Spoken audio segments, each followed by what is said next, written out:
Welcome to the WIPS podcast, inspiring and empowering women to take the stage and up their game in the public speaking arena.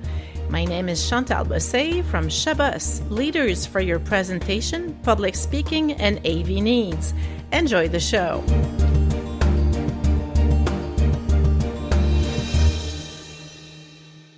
Hello, everyone. My guest today is Frances Robbins, and she's from Salem, Oregon. Welcome, Frances.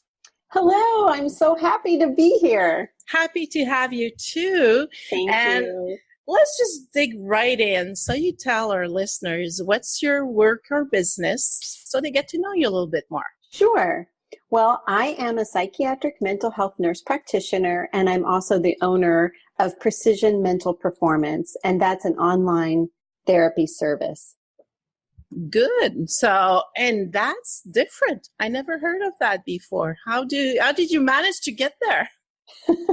Well, I have years of experience working in community mental health clinics. And I really love to travel and I love to get out and do other things. And I was just thinking about who is it that I enjoy or who I seem to connect with my patients. And would an online therapy be something that they would be interested in because it prevents them from having to go for a doctor's appointment. So I did the research and found out what I needed to find out, and I started this practice. And right now, I specifically am online, but my husband and I traveled all over Asia about 4 months ago. We were gone for 9 months, and during that process, I was able to still talk to my clients and do therapy online. And it really was a beautiful experience for me because I was in a place that I wanted to be in. That's and for right. them because they had accessibility to me. So now what has happened, which is very exciting, is we've landed here in Salem, Oregon. We just love it. We absolutely love it. And I'm in the process now of kind of morphing my practice to where it's also a brick and mortar space. So just to be accessible for folks who for insurance reasons or such, they have to go to a brick and mortar facility. Nice. So or an office. So I'm very excited. Things are exciting things are happening. And it's really interesting because you really piqued my curiosity. I was wondering, well, that's different, but I can relate because some of the work I do with my own clients can be done remotely most of the time. And as long as you're happy doing what you do, it probably makes your consultations even better with your clients because you're in a right state of mind every time. Exactly. And actually the folks that I have connected with and that seem to be drawn to me and that there's a real energy that happens to be moms who are who have anxiety and depression or feel like they have that sort of a mental state. And so they're typically new moms or they have children maybe from blended families and they're just kind of struggling. And so for that person in particular, especially if you're looking at a new mom, they don't have to worry about packing up their baby and bringing all the accessories, right? And figuring out how to get to the place. So it works out really, really well. Oh, good for you. And tell me, since we'll dig back in our public speaking theme, how was your first experience as a public speaker?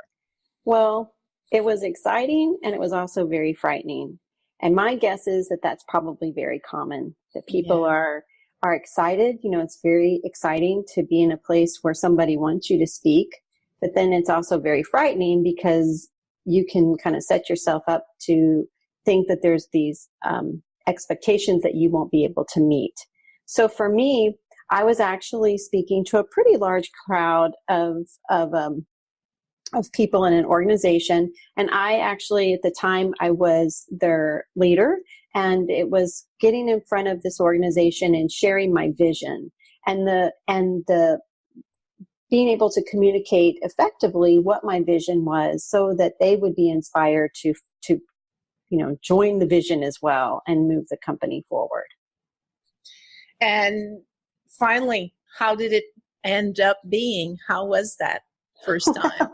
Well, it wasn't, I didn't get a standing ovation, you know. You know what? We don't get that many either. I guess it takes a whole lifetime to get a few. Yes.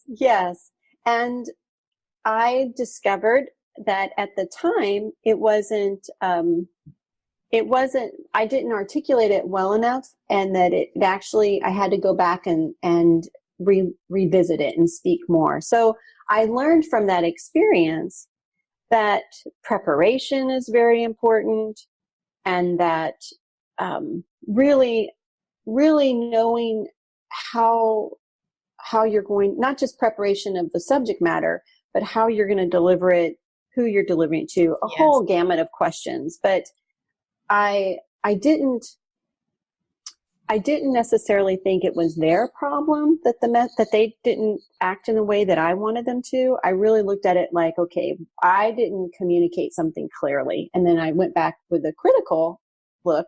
What did I do? What could I have done better? And really, it was my first experience. So that's it. And you know what? It wasn't that bad either. And just out of curiosity, did you have any other challenging experiences? Maybe something that you figured, oh, that really did not go well. And what did you learn from it? Well, I have had a situation where I was actually having to deliver a message to a group of, we'll call them alpha males. So this is a group of men who are top-notch in their field and very competitive. And they also had a high probability of alcohol use, and I was brought in as a mental health person to talk to them about alcohol addiction. So I'm delivering a message that they do not believe that they are even a problem, right? And so I was challenged constantly, and I was the female in a group with a bunch of these alpha males who were, just put off by the fact that I had a message that they really, really did not want to hear. You made them really uncomfortable. It was super uncomfortable. And it actually turned out to be, I don't know how well it was received, but as I was talking to them, and I would, I have this whole outline in my head, and I'm thinking, this is not working. This is not going very well. That I pretty much tossed the outline out of my head because I know the material very well. And I just started talking to them on why, as competitive males, would they ever want to do something that would give them less of a competitive edge. So I really discovered kind of what we would call, I guess now, pain points into why they would want to listen to the message. So it took a turn for the better, but it was very, very rocky, and I was very red and certainly sweating and just like, oh my goodness, how long is this going to last? And this is just a bad idea. But it turned out well received. But you made sure, okay, let's toss the game plan and just move through it and try something else. Mm-hmm. That is a great way to handle it, because it proves that whatever you prepared, if you find out that, ooh, this is really not going well, there's always a time to just change the plan. Right. And really, they were challenging me, and they weren't heckling and that sort of thing, but they would, if I would say, this research shows this, well, what research, what journal did that come out of? How do you know these things? That kind of stuff. So they didn't want to necessarily believe what I had to say. And it really took, oh my gosh, it seemed like hours, but it was probably 15 or 20 minutes of this question and challenging back and forth, that I knew that these were competitive people. These were competitive men who were always looking to one up the person next to them. So that's when I was thinking, okay, what do I know about alcohol? Well, we know that it causes a lot of problems, and it can dull your senses, and it can slow your response times down. It's also an addiction. It can be turned into an addiction. And so then that's when I started thinking about, I completely changed the subject and just started talking about their competitiveness. What makes them better than the guy next to them? And then from that, I said, why would you do something knowingly that it's going to reduce your competitive edge? Wow. And so that started the conversation. And then we were able to move forward. But, man, it was rough. But I really love your story because it proves one thing. We're experts at what we do, and there's always a way if we try to keep calm. Oh, yeah. Yeah. That's one thing. But you really, you changed it for the better. So good for you. I really like that. Thank you. And now we went into that painful thing, but let's be a little bit more joyful. What's your greatest memory from taking this stage, and why? Well, this is very good. So again, it's a mental health theme because that's pretty much what I do. I speak about what I know, and I'm usually invited to speak to people or speak to groups. So in this case, there was an awareness on suicide. So this was during a month. We have months of the year that we really just kind of highlight certain things that people need to be aware of. And although it was a somber subject, I was talking to a group of people, and I just wanted them to know what they needed to do in the event that somebody came up to them, or if they were themselves struggling with thoughts that they would be better off dead. And it's something that a lot of people are rightly so, very, very uncomfortable with, and not really sure what to say to someone, and really not sure how to react, and it's just a super uncomfortable conversation. But we know from research that if you're having those thoughts, the very best thing you can do is to talk to somebody, and preferably somebody that loves and cares about you. If you don't have anybody that you believe loves or cares about you, then that's where those hotline numbers come in. But we have a lot of people that pass our life that they believe that you care about them, or in fact you do care about them. Maybe it's a coworker at the office, or someone that you just know from a casual acquaintance. I don't know, but what I was wanting to do is provide them with the information that they would feel very comfortable without this cumbersome checklist and what do I do, and then explain the rationale behind it.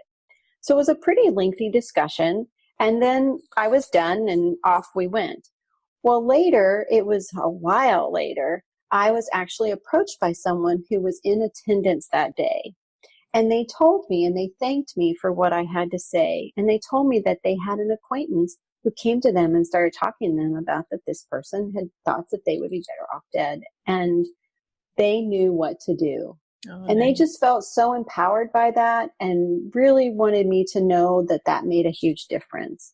And so that was that's just a feel good situation. And that their acquaintance actually got help and is doing fine. Yes. And what I like about your message makes me realize often people try to think, okay, it has been a success because I had immediate feedback. But it's not always the case when we speak in front of an audience. Sometimes you're right. It can be quite a while later, and we realize we've made a difference. So if we had an experience that seems to be okay, you just never know. It might turn out being an experience that was amazing because you got feedback, but just later on. Right. So we have to make sure we realize our impact can be more in the future and not only an immediate one. So that's another great story. And we touched preparation a little bit when we started the discussion. And I would like to know, how do you prepare for your presentations? Well, after learning that winging it is not a good plan, and setting your own personal ego aside, thinking that, oh, I've got this, no problem, I really started to develop a process that I think is very helpful, and I think it would benefit your listeners greatly. And there's probably people that are doing this, but this is what I do. The first thing I do is, when I am approached about presenting, I want to know why. Why, first of all, why are they seeking me? And why am I speaking on this subject? So is it because I'm an entrepreneurial woman? Is it because I'm a mental health therapist? Is it because I prescribe psychotropic medications? Is it because I live in this town of Salem? I don't know what the why is. So I want to know, why are they speaking? Why are they asking me to speak on this particular subject? The next thing I want to know is, why are the people in the audience? Are they mandated to be there? Mm-hmm. Are they coming? Are they paying to be there? Are they seeking? Are they in some sort of situation where this is very meaningful to them? I have no idea. So I want to know, first of all, why am I speaking on the subject? And the next one is, why are they in attendance? Why are those people in attendance? And then the third one, which kind of goes in with the second one, is, why is this subject so important that these people are attending? So let's set aside that it's not mandatory.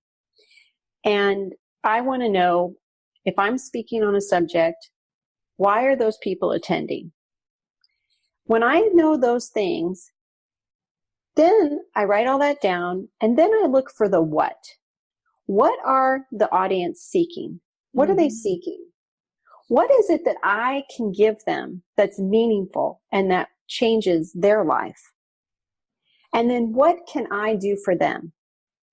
So once I discover the why and I discover the what, then I begin crafting my presentation.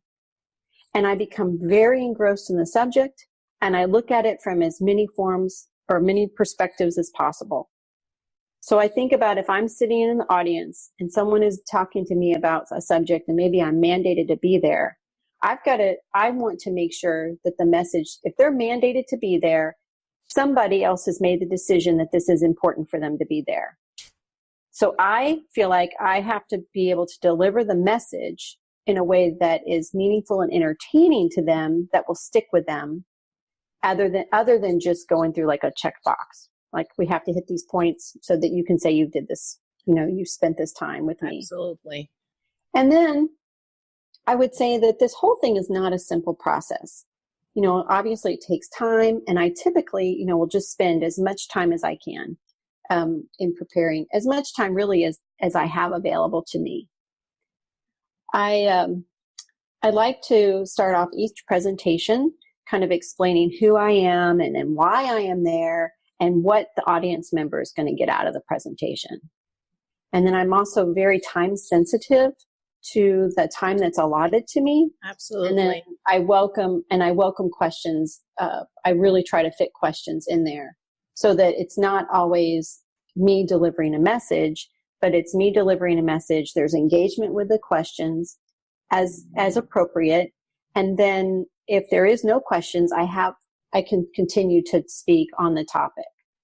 So those are the big things that I do that help me. And it's really made a big difference, because then I feel like when I get on behind the podium or on the stage, I'm empowered, and I'm able to deliver something that I truly believe is essential for the audience member. I truly like the focus you put on the audience, because that's a very important point that I repeat all the time. They need to feel that we care about them. They need to feel that they'll have value out of it. Mm-hmm. So the process that you've developed for yourself will be very valuable. And I think listeners should take notes and try to see what makes sense for them and just replicate that, Mm-hmm. because it is a very smart way to prepare. And as you mentioned, to feel empowered, because that's the whole point of being on stage. If you look like you're scared to death, then there's no impact for the audience. Right. Oh, that's a great one. And finally, what would you be willing to share? What's your one tip that you would give to women that want to take the stage in a more powerful way? Well, I would tell them to be bold, that they have a strong message to give, and your audience is eager to learn from you. Absolutely. So don't be afraid, people. Be yourself too, because that's an important way to make our message go through.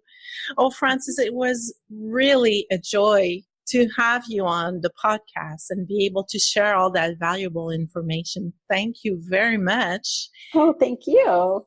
And I'll be sharing with the listeners underneath the podcast player. They'll have your information and your links. So I invite them to connect with you and see wonderful. what you do at the same time. So thank you again.